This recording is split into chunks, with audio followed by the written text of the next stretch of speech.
So today we're going to show you how to take some basic body measurements which you'll need if you're creating your own patterns or using commercial dressmaking patterns to make clothes. The bust must be measured horizontally around the nipple line. Careful not to get your fingers tucked in, and make a note of each of these measurements as you go. I'm working in centimetres.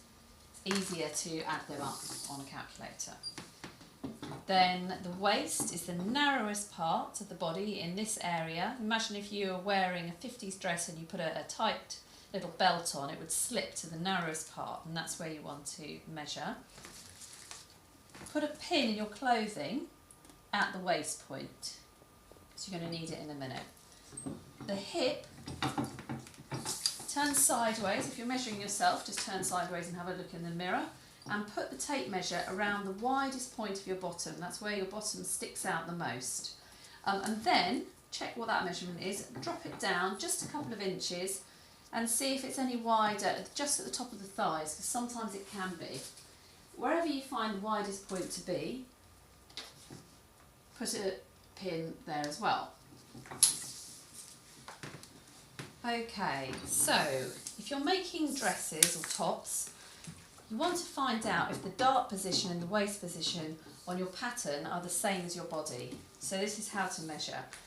Go from the shoulder seam, so that's just like the midpoint on the shoulder, to the nipple point, make a note of that. And then measure on down to the waist and make a note of that. And then check those on your pattern. Also, you can measure from the waist to the hip and double check that your pattern is similar there if you feel that's necessary.